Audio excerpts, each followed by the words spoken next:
Hello, welcome to the video. I'm Wayne Parenta. So in today's lesson, on this instrumental, this is just my own version of this. So I've, kind of improvised here and there, and hopefully you guys enjoy what I made today. Now, if you guys want to get the backing track, I'll leave a link below. Now, the backing track, I play any bass and any rhythm guitar on here, and I have a live drummer playing along. So if you want to grab that, just look below to this video and you'll see it. Now, hopefully you guys will like and subscribe to this video because I'm going to have a lot more of this kind of stuff coming out. But anyway, enjoy.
Okay, on Buckaroo here, what I'm doing is playing a D chord and then moving that to the 7th fret to a G, just a high G chord, and then back to D.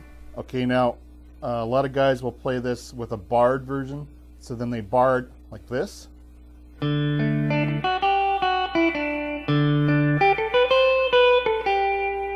I just find that too weird because it doesn't feel right. And the thing about the pinky stretching here is it's easier to remember the song. This is the type of song I don't play all the time, so I might play this once every 10 years or something. So being that I don't play it all the time, this is an easy way to memorize it, because I just think, okay, strum down on the chord, add a note here, add a note there, and I'm done. Whereas if I had to memorize this barred version, I think I would forget it, and I probably have, if I was playing this live on stage, I'd probably mess up playing this way. Whereas this feels more comfortable. I can just take my D chord and then move it, and it's something you play all the time. You always play a D chord, so it feels comfortable just playing it off the chord. So this is the way I play it. Now, all I'm doing is just, if you don't know the song, is just strumming down with your open D string. Okay, so I'm going 4, 3, 2 on the strings, adding this note. Okay, it would be the 2nd string on the 5th fret, and then you would hit next your 1st string off the D chord, and then come beside it on the 3rd fret, and then back to the 2nd fret, and then come back to this note, and now end with this note off your D chord. So your third finger. Now again.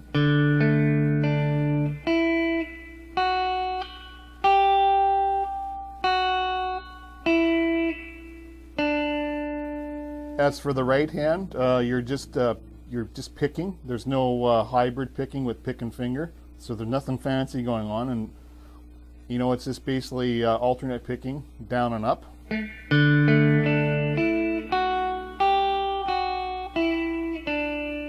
Okay, now the easy part is that once you get that, you move it here to G. Now you'd even though you're in G though, but you're still going to hit your start with your open D string. And now the trick is when you're playing that in both spots is you want to have that open D string ring. So I'm hitting it a little bit harder so that it stands out and rings while I play the the higher strings.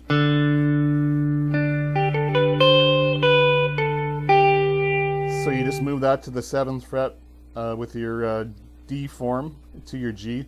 Do the same thing, come back. Now when I'm going to the A, all I'm doing is just playing an A 7th. So for some of you beginners out there, this would be your A chord obviously. To make it an A 7th, I'm just lifting the middle finger off so the 3rd string is open. And I'm strumming 5, 4, 3, 2, 1, the 5th string down. Okay, now you leave your 1st finger down. Now here's where I come in with the pick and finger.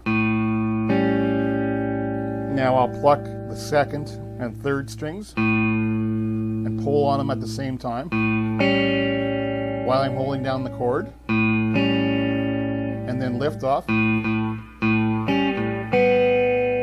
then just hit them open. Okay. Now with my pinky, add the 2nd string on the 3rd fret, come back to and then lift off and hit it again. Okay, so yeah, let me play it fast and then slow.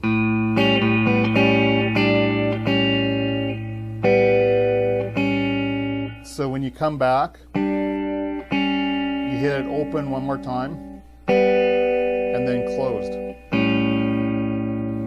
And then see how I added, when I did the last part, I added the bass string, the open A. So I went to get that sort of effect.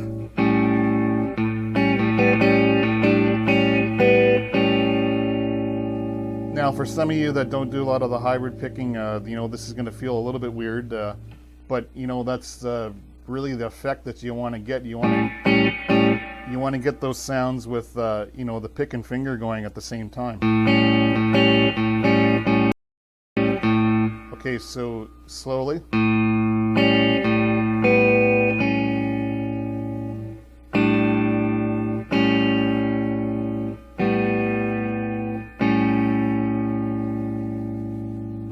And I'll do it again.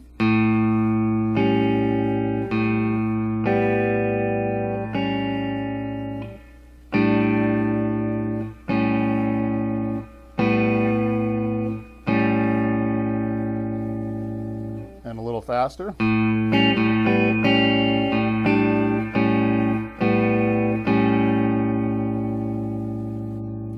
For some of you, that might be the hardest part of the song. I'm not sure, but just getting that down if you're not used to playing a lot of the country stuff.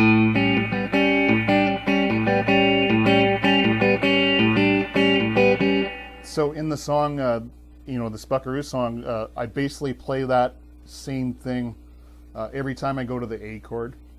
So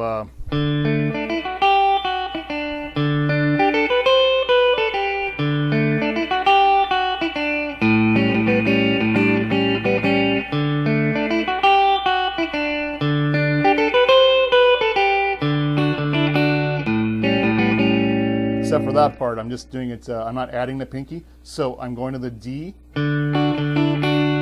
just lifting the 2nd finger off on the 1st string, hitting my open D, and then I went to the A, lifting this 3rd finger off, and just basically did the same thing there, but just moved everything, onto the other strings.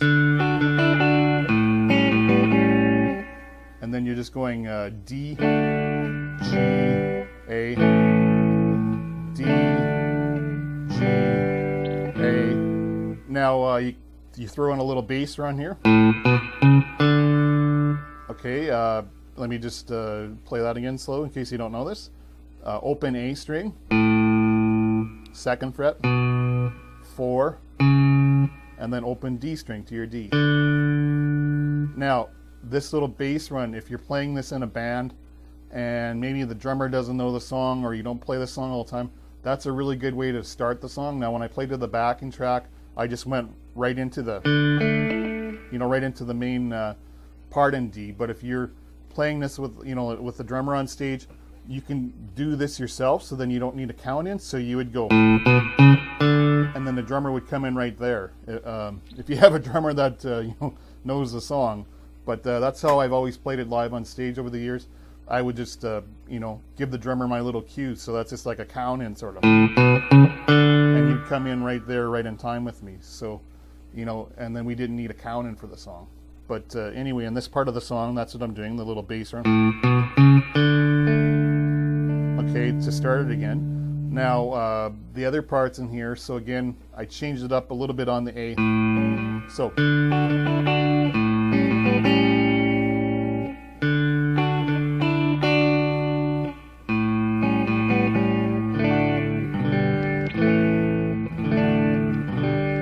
And then it starts again. And you go through all the changes again. Now, the other part, when it goes to A, you basically play, this is real beginner stuff, but if you don't know this, I'm just going to go slow and show it to you. You're just going to go backwards. Now you're going from a D to an A. You're starting with your open D string. Okay, so the little bass run that we went forward with, you're just doing that backwards now to go from D to A. And then I'll do the same.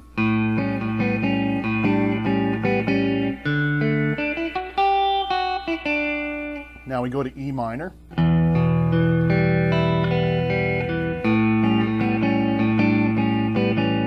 To A, and then we start again. Now the E minor, just simply strumming the strings.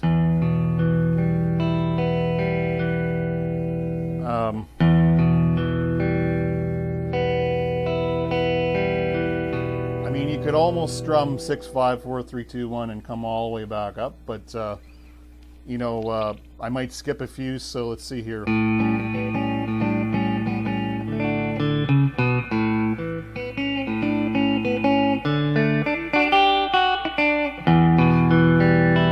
So what I'm doing is I'm playing 6, 5, 4, 3, and to keep in time with the song, I'm skipping the 2nd string and then I'm coming up 1, 2, 3. So, and then I guess I'm ending on the 4th string. So it would be 6, 5, 4, 3, 1, 2, 3, 4 is how I play the E minor part. So let's see if I can take this, back it up a bit.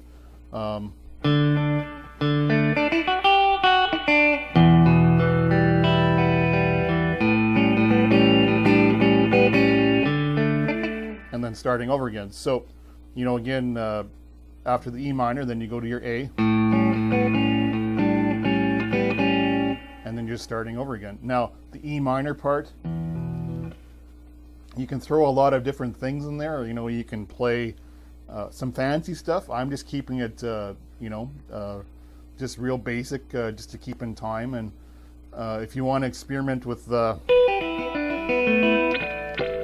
different little riffs in E minor, go ahead. But, or something out of your E blues scale here. Something that fits, go ahead. But the thing is, the way I look at it is you're only in that E minor for a real quick time and you're out of there. So you might as well just keep it simple.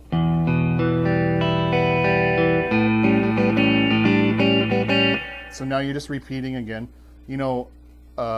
Basically, that's most of the song. That's pretty well all the song. To get the exact pattern of stuff, the way the song goes, you can just watch the backing track as I play along to it. And you know, the little demo that I did for this. Just watch and see how I put everything together. Now after that, all I did was just a solo. I'll start here on here's your D. I'll bend these two notes.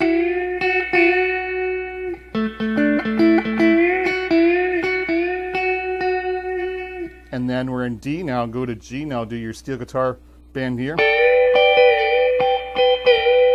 So here's your high G.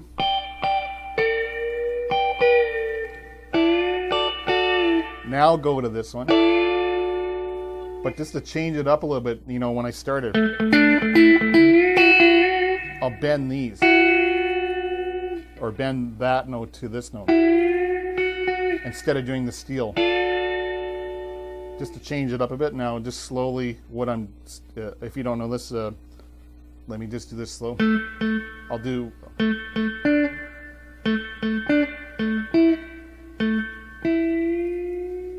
that's basically how I'm starting it. And I'm going pick and finger, so I'm picking on the 4th string, and then I'm plucking or pulling with my 2nd finger on the 3rd string. You know, then you could go to your steel bend. I'm going to play the solo, you know, again, different every time. And then when it goes to the A, you can kind of give it a little bit of a rest in there and just put a bit of a pause just for, you know, some dynamics. Instead of playing, you know, in the same tempo and playing fast in there, sometimes I'll just take that steel bend and just let it come down or whatever, or bring it up. And this just kind of stop for a little pause, just to give it an effect.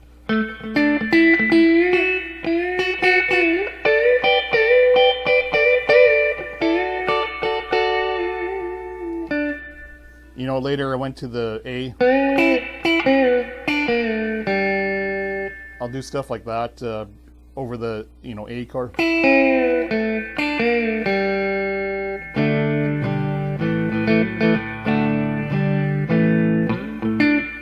So, you know, again, I just, you know, tried to make up a real easy solo.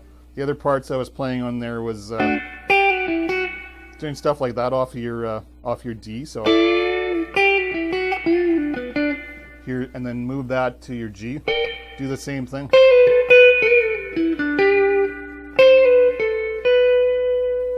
So, you know, here's your D.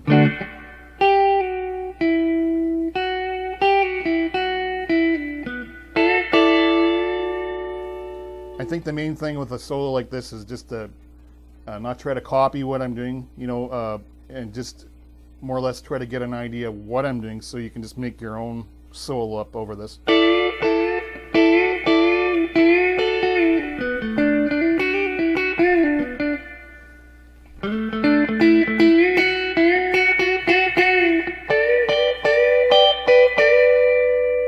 But, you know, that's all I'm doing in here, just some steel guitar bend riffs.